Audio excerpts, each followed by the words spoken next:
If you're a worship leader, this video is for you. I'm gonna share 3 tips, 3 things I wish someone would have told me a long time ago for planning and preparing for your worship gatherings. And if you follow these 3 tips, your band's gonna be more prepared, you're gonna be more prepared as a worship leader, you're gonna be more confident as you lead, and then finally, there's just gonna be less mistakes and interruptions and awkward moments during your worship gatherings. And make sure you watch this video to the end because you'll learn about how you can take this training one step further, as well as download my free worship planning checklist. If we haven't met yet, my name is Jake Goslin. I'm the creator of churchfront.com, helping you plan and lead gospel-centered worship. If you haven't yet, consider subscribing to the channel so you don't miss out on any of our latest content to help you grow yourself and grow your church. So let's dive into these 3 tips for planning and preparing for worship. Tip number 1, make sure you prepare accurate chord charts and MP3 files for your worship band. Do not get your chord charts from random websites that you find on Google.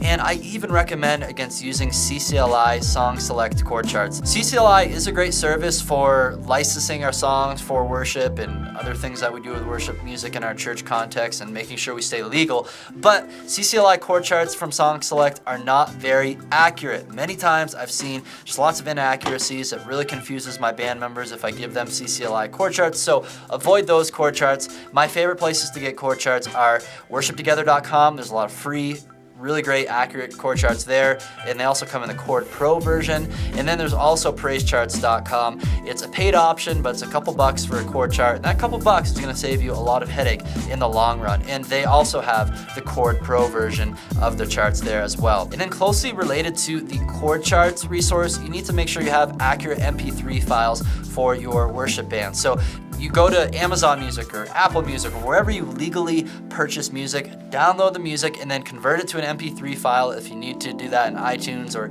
if you buy it from Amazon, it's probably already in MP3 format. And then upload that MP3 file into Planning Center, where you're gonna be able to transpose that song to the proper key. So make sure your band has 100% accurate chord charts with the exact arrangement of how you're gonna play the song, along with MP3 file that's in the right key for them, so they can practice the song at home and they don't have to try to do any transposing in their head. So that's my first tip for you. Provide your band with excellent practice resources. Tip number 2, prepare what you're gonna say or pray in worship. This is an area I've had to work on a lot as a worship leader, and judging by all the people who've watched my videos and read my blog on this topic, it's probably my most popular topic I say anything about.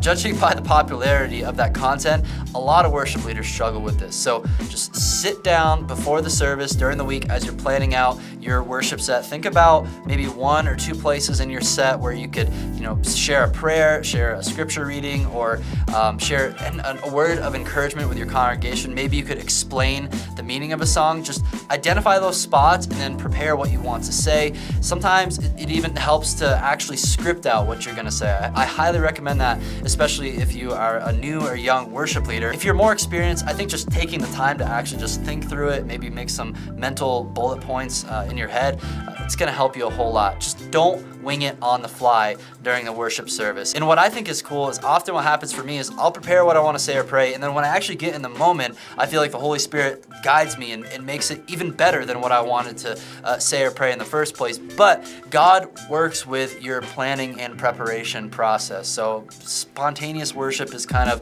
a buzzword in worship leading these days, but just because it's spontaneous doesn't mean there's no preparation that goes on beforehand. So that's my second tip. Prepare what you want to say or pray in worship. And then tip number 3, have a pre-service huddle. So 30 minutes before our worship gatherings at my church, our worship band, our tech team, and our pastoral staff gather together for a pre-service huddle, or you could call it a production meeting. Basically, one person in the meeting walks through the order of service. We just print out a plan from Planning Center, or we just look at it on our mobile app, and we just like to talk through what's gonna happen in the service, and that really eliminates any miscommunication. Everybody knows what they're responsible for, and then we also make note of any special tech needs, like people have the right microphones, the right videos are displayed. if you have this like 5-minute meeting with the rest of the team at your church, it's gonna eliminate so many distracting mistakes in your worship service. And then it's also a good time to just pray to help focus in everybody's hearts and minds on why they're there, why they're serving. And then you can also have a cheesy, corny little cheer at the end. At our church, we go 1, 2, 3, mission, because we're called Mission Lakewood Church. But you can make up whatever cheer you want. I think it's a great way to just get everybody all pumped up for the worship service. So those are the 3 tips I have for you. Provide your band with excellent practice resources, prepare what you want to say or pray between songs, and then finally, have a pre-service huddle to run through all the different elements that are going to be happening in your worship gathering. If you want to take this training to the next step, I want to invite you to join my free worship leader training that I just released today when this video was published. And I'll put a link below in the description of this video. It's a 3-part video training for worship leaders. It's going to teach you more about the planning process. So I'm going to share with you my 7 steps for planning a worship service.